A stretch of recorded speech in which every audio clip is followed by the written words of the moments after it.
রহমত, বরকত, মাগফিরাত, নাজাতের মাস ছিল রমজান মাস। দেখতে দেখতে 20টা রোজা আমাদের কাছ থেকে বিদায় নিয়েছে। আসসালামু আলাইকুম প্রিয় ভিউয়ার্স, আমি নাজমা খানম চট্টগ্রাম থেকে বলছি। আরও একটা রমজান ব্লগ নিয়ে হাজির হয়ে গেলাম আপনাদের মাঝে। কাছে কিংবা দূরে, দেশ আর দেশের বাইরে, যে যেখান থেকে দেখছেন কিংবা দেখছেন না, আশা করি আমরা সবাই ভালো আছি ইমান এবং স্বাস্থ্যে। শুক্রবারে রাতের ভিডিও, আমাদের এলাকার মসজিদে খতম তারাবি হবে শুক্রবারে রাতে, মোনাজাত। তাই মসজিদটাকে সুন্দরভাবে সাজিয়েছে। আর এই যে দেখেন আমাদের বাসা থেকে চারদিকের পরিবেশটা যে কত সুন্দর, কারণ সমুদ্র আর পাহাড়ের রাজ্য চট্টগ্রাম বিভাগ। আর সেই চট্টগ্রামের সৌন্দর্য আপনাদের কাছে তুলে ধরবো না, সেটা কি হয়? আর দেখেন আমাদের এলাকার মসজিদ কত সুন্দর করে সাজিয়েছে। আলহামদুলিল্লাহ, রমজান উপলক্ষে কত আনন্দ যে আমাদের মনে, আমাদের ছেলে স্বামীদের মনে। আর মসজিদটাকে নামাজের জন্য কত সুন্দর করে সাজিয়েছে। আলহামদুলিল্লাহ, আল্লাহকে এইভাবে যেন আমরা সব সময় 12 মাস ভালোবাসতে পারি।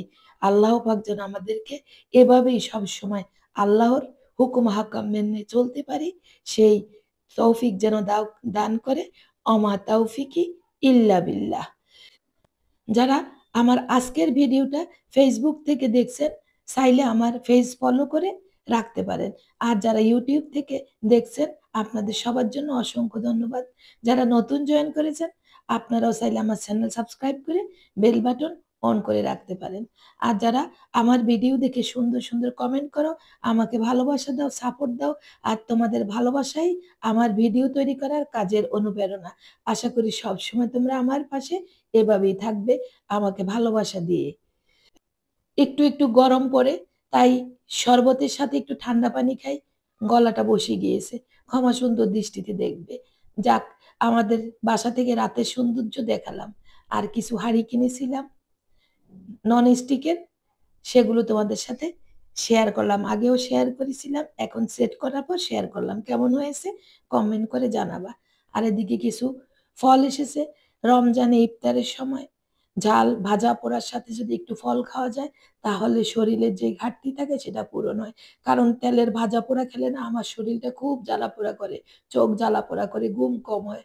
তাই সাথে কিছু সিজনালি ফলও রাখি, যেন অন্ততপক্ষে কিছুটা হলেও আমাদের সেই তেলের ভাজা পোড়ার ঘাটতি দূর করে।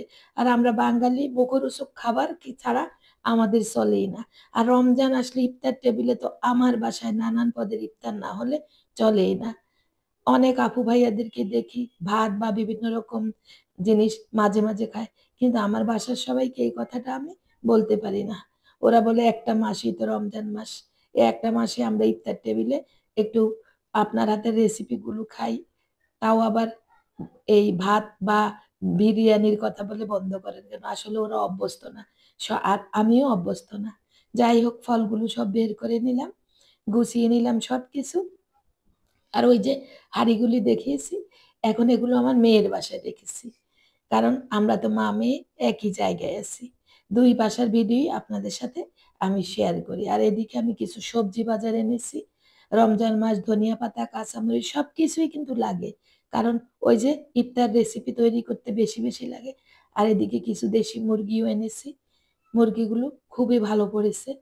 কুটে বেছে সবকিছু পরিষ্কার করে চলে আসলাম আমার রেসিপি তৈরি করতে। আপনাদের সবাইকে আরো একবার মনে করিয়ে দিচ্ছি, আমার একটা কুকিং চ্যানেল আছে, নাজমাস রসোই। সেখানে আমি শুধু রেসিপি দিয়ে থাকি। আপনারা চাইলে আমার এই ডিম আলুর চপের রেসিপি যদি সম্পূর্ণ দেখতে চান, অবশ্যই ভিজিট করে আসতে হবে নাজমাস রসোই। ভিডিওর লিঙ্ক আমি দিয়ে দিব ডেসক্রিপশন বক্সে, ঘুরে আসতে পারেন আমার চ্যানেল, কুকিং চ্যানেল থেকে।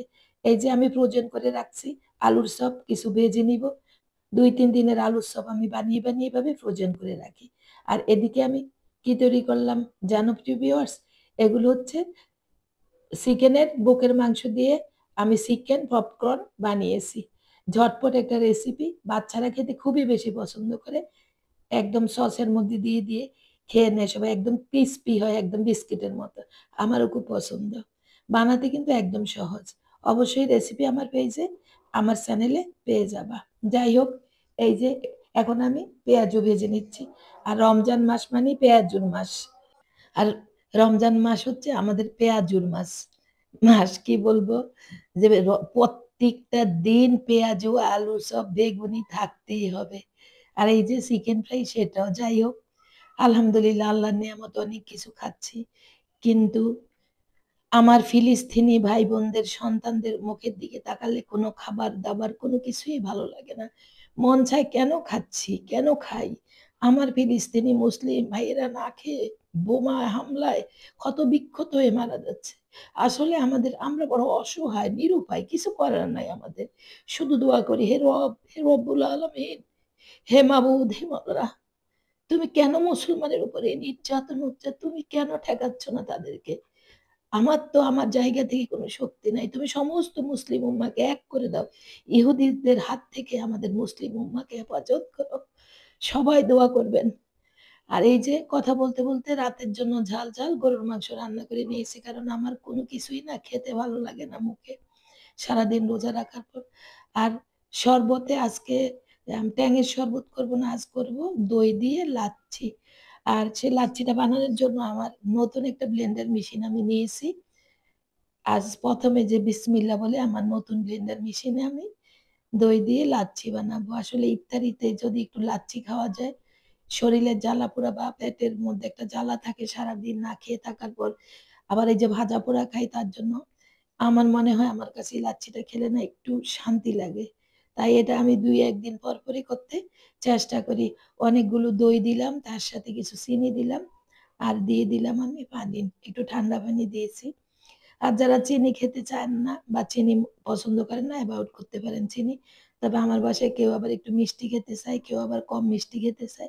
এই তো একেকজনের একেক রকম পছন্দ। সব মিলিয়েই চলছে, চলবে আল্লাহর রহমতে। এই যে একদম কি সুন্দর হয়ে গিয়েছে আমার দইয়ের লাচ্ছি। এদিকে কিন্তু ইফতারির সময় হয়ে গিয়েছে। দ্রুত ইফতার সাজিয়ে নিলাম। আর আমি এদিক দিয়ে দিয়ে দিলাম। যাই হোক, এখন আমরা সবাই ইফতার করব। আর তোমাদের কাছ থেকে বিদায় নিব। ভিডিও যদি ভালো লাগে লাইক, কমেন্ট, শেয়ার দিয়ে অবশ্যই পাশে থাকবে। আর এরকম ভিডিও যদি আমার চ্যানেলে বা আমার পেজে দেখতে চাও, অবশ্যই কমেন্ট করে জানাবে। প্রত্যেকের সুস্বাস্থ্য কামনা করে বাকি রোজাগুলো যেন সুস্থভাবে রাখতে পারি। আল্লাহ হাফেজ।